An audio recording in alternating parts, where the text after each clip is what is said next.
Muy buenas tardes. Estos últimos días el entorno económico internacional ha presentado varios episodios de volatilidad. Frente a las inquietudes que esto ha generado, quiero hacer varias reflexiones sobre el momento actual.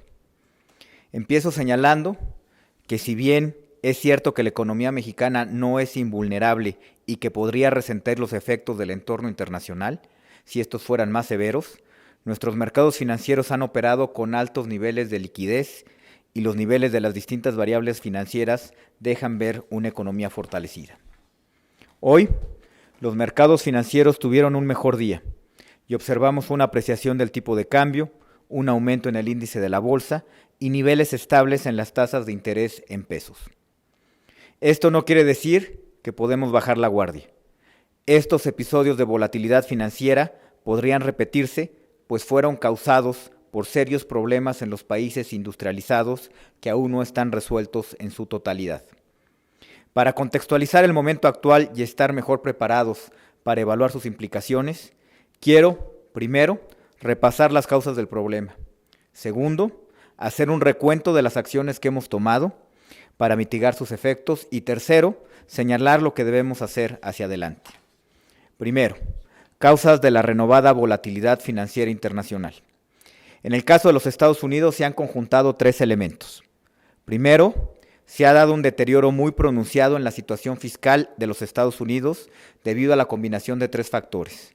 Primero, la caída en ingresos tributarios debido a la crisis. Segundo, la necesidad de rescatar algunos intermediarios financieros. Y tercero, la adopción de medidas contracíclicas que implicaron caídas adicionales en los ingresos, así como aumentos en el gasto. Estos factores han llevado a que el déficit y la deuda de los Estados Unidos se incrementaran de forma significativa.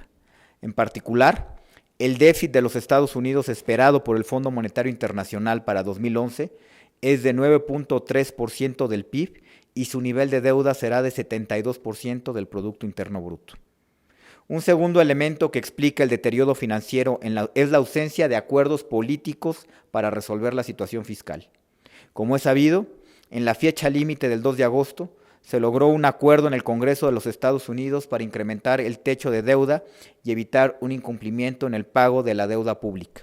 Sin embargo, fue muy difícil llegar a este acuerdo, que además fue moderado y está lejos de resolver el problema de deuda de los Estados Unidos.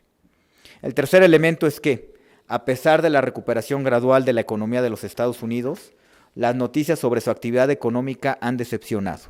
Mientras que estamos estimando un crecimiento anual mayor a 4% en México durante el primer semestre del 2011, en los Estados Unidos el crecimiento fue solo de 1.9%. Sin embargo, la incertidumbre en el entorno internacional no la ocasiona únicamente Estados Unidos. En el caso de Europa, también observamos una crisis de confianza asociada a enormes problemas fiscales. Los tres casos más serios son Grecia, Irlanda y Portugal, donde hay niveles elevados de deuda y déficits abultados. En 2010, su déficit fueron de 10, 14 y 17% del PIB respectivamente, y se estima que su deuda pueda alcanzar 158, 126 y 107% del PIB de nuevo respectivamente. Los problemas en España e Italia no son tan serios, pero también son significativos. Si bien este no es un problema nuevo, sí se ha observado un recrudecimiento tanto por la situación por la que atraviesa Estados Unidos como por los problemas propios en Europa. A pesar de que los países miembros de la zona del euro anunciaron un paquete de medidas adicionales, estas están pendientes de aprobación por las distintas legislaturas nacionales, por lo que aún hay retraso en la disponibilidad de los recursos. En el caso de Grecia, el programa de apoyo implicaba que los tenedores de bonos de Grecia otorgarían una quita de alrededor del 20% en valor presente neto. Sin embargo, todavía no se logra una participación completa en los acreedores del programa. Adicionalmente, y aún con las medidas anunciadas, las economías y los niveles de deuda de España e Italia son demasiado grandes y los recursos que se han acordado no se perciben como suficientes para darle apoyo adecuado. Asimismo, ambas economías han tenido un desempeño económico más débil que lo anticipado, lo cual implica que sus programas de ajuste fiscal son insuficientes. Para hacer frente a esta situación, tanto en el caso de Estados Unidos como de Europa, Se necesita un conjunto de acciones suficientes y contundentes para restablecer la confianza en los mercados financieros y, de forma más importante, en los hogares y en las empresas. Frente a la complejidad de la coyuntura, vale la pena resaltar que nuestras contrapartes en ambas regiones están conscientes de estos retos y de que es necesaria una respuesta mucho más decidida a la observada hasta ahora para que estos problemas se resuelvan del todo.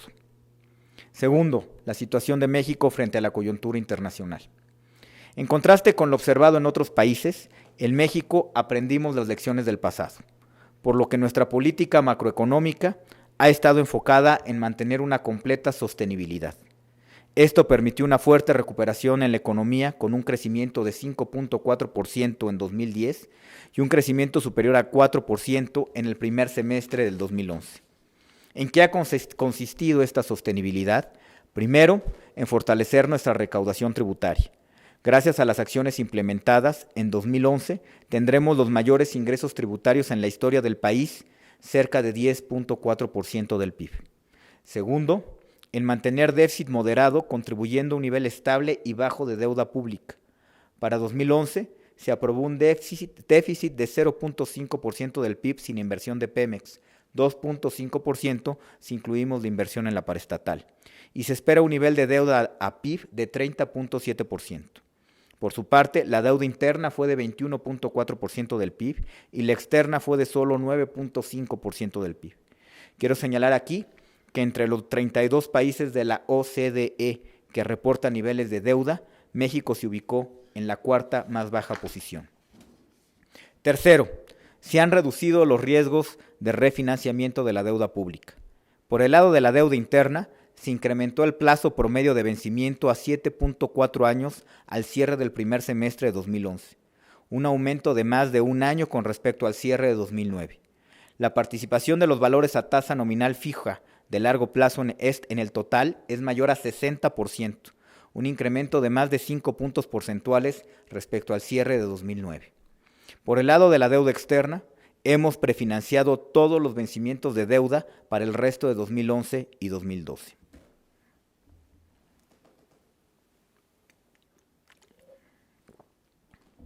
Cuarto, hemos tenido mucho cuidado con no incurrir en desbalances en el sistema financiero. En la actualidad, el nivel de capital activos en la banca mexicana es de 15.6%, casi el doble del mínimo estándar regulatorio internacional, y estamos en vías de adoptar de forma anticipada los nuevos estándares regulatorios internacionales conocidos como de Basilea III. Quinto, México fue uno de los primeros países en el mundo en adoptar un Consejo de Estabilidad del Sistema Financiero. En su primer informe se reportaron oportunamente los ejercicios de estrés realizados para el sistema financiero y la conclusión fue que el sistema bancario mexicano no tendría problemas aún en el caso que se repitiera un escenario tan malo como la crisis de 2008 y 2009. Esto nos permite anticipar que se mantendrá la disponibilidad de crédito y financiamiento hacia adelante, lo cual es un elemento esencial para permitir que las empresas y los hogares mitigar cualquier choque temporal. Sexto, en México no tenemos desbalances en las cuentas externas. Tanto en 2010 como en el primer trimestre de 2011, el déficit de cuenta corriente total fue igual a 0.5% del PIB, cifra totalmente cubierta por las entradas de inversión extranjera directa al país y que se ubica en el nivel más bajo en más de 20 años. Además, se han incrementado los márgenes de liquidez internacional de la economía. Así, al continuar con la acumulación de reservas internacionales, llegando a más de 130,000 millones de dólares, y se renovó la línea de crédito flexible con el Fondo Monetario Internacional por un monto de más de 70,000 millones de dólares.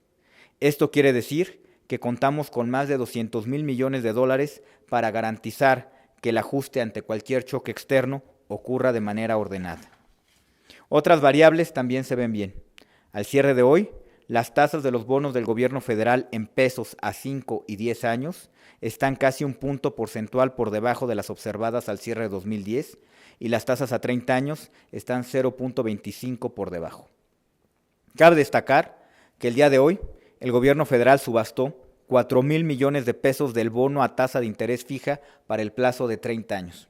La emisión se colocó a una tasa de rendimiento de 7.68 con una demanda de 2.2 veces lo subastado, lo cual demuestra la confianza por parte del gran público inversionista en la solidez de las finanzas públicas. El riesgo soberano de México en dólares, medido por la sobretasa en el índice ENVI+, ha estado estable en el año, 11 puntos base arriba del cierre del 2010. También el cierre de hoy, las coberturas por incumplimiento de pagos, mejor conocidos como CDS, a 5 años para México, son similares a las de Francia, la tercera parte de las de España e Italia y cerca de la octava parte de las de Portugal. Aun cuando hemos observado fluctuaciones en el tipo de cambio, este se ha ubicado a lo largo del año en un rango de entre 11.5 y 12.5 pesos por dólar. Finalmente, si bien se ha dado una fuerte contracción en la bolsa a lo largo del año, esta ha sido menor a la observada en otros países de la región. Al cierre de hoy, la caída acumulada en el año en el índice de precios y cotizaciones de la Bolsa Mexicana de Valores era de 16%, comparada con una caída de 19% en Argentina, una caída de 26% en Brasil y una caída de 19% en Chile. En cuanto a la liquidez y operación de los mercados, hemos observado condiciones de normalidad. Por ejemplo, hacia el cierre de mercados, los diferenciales de compra y venta de los bonos gubernamentales se ubican en 0.01 o 0.02%, lo cual claramente es sumamente reducido. Además de que la bolsa aumentó el día de hoy, la liquidez en el mercado accionario estuvo por arriba de lo observado en promedio durante el año. Por su parte, el peso se mantiene como una de las monedas más líquidas en todo el mundo. Tercero, lo que aún falta por hacer. Como lo señalé al principio, los episodios de volatilidad financiera podrían repetirse, por lo que es indispensable mantener un seguimiento continuo con los principales actores financieros y económicos del país. En esta línea, se han mantenido reuniones con el presidente de la Bolsa Mexicana de Valores, Luis Telles, para revisar las condiciones actuales del mercado, con los presidentes de las comisiones reguladoras del sistema financiero mexicano, para verificar la evolución reciente de los sectores bancario, asegurador y de afores, así como las medidas que se han instrumentado en materia de regulación y supervisión. Adicionalmente, se ha mantenido el contacto permanente con la Asociación de Bancos de México, la Asociación Mexicana de Intermediarios Bursátiles y la Asociación Mexicana de Administradores de Fondos para el Retiro para revisar las condiciones de liquidez y disponibilidad de recursos en todos los mercados, incluyendo el interbancario, y se han tenido reuniones con el Consejo Coordinador Empresarial con objeto de evaluar las condiciones económicas y financieras del país. Por el lado de la actividad económica, los eventos internacionales están llevando a una reevaluación de las perspectivas del crecimiento a nivel global. Desafortunadamente, todas las economías del mundo, en mayor o menor grado, incluyendo la de México, se verán afectadas. Justamente el reto para nosotros está en mitigar el grado de afectación. Por ello, en el gobierno federal mantendremos una política responsable y con visión de largo plazo. Mantendremos un estímulo contracíclico asociado al déficit de 0.5% del PIB y un crecimiento al primer semestre del gasto programable del sector público de 6.1% real, ejercido con la mayor oportunidad posible, reflejándose en niveles de subejercicio históricamente bajos.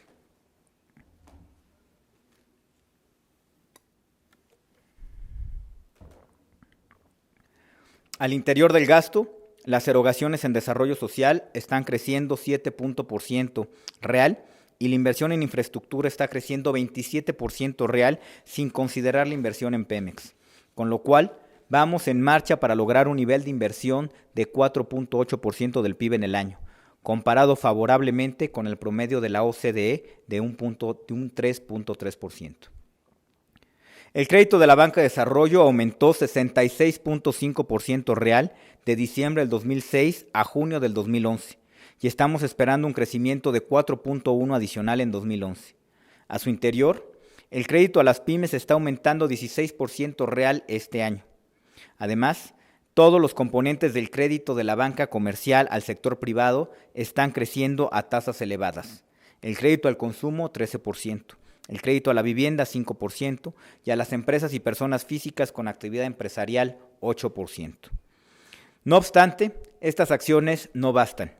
Junto con estos factores de estímulo directo, es fundamental trabajar para mejorar la competitividad de la economía mexicana en un entorno donde nuestro principal socio comercial puede padecer de un periodo de bajo crecimiento económico.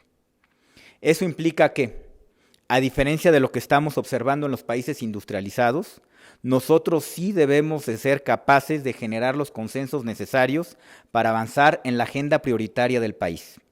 En este sentido, los integrantes del gobierno federal, del Gabinete Económico, en la administración del presidente Calderón, hemos estado en contacto continuo para dar a conocer próximamente un conjunto de medidas y propuestas adicionales.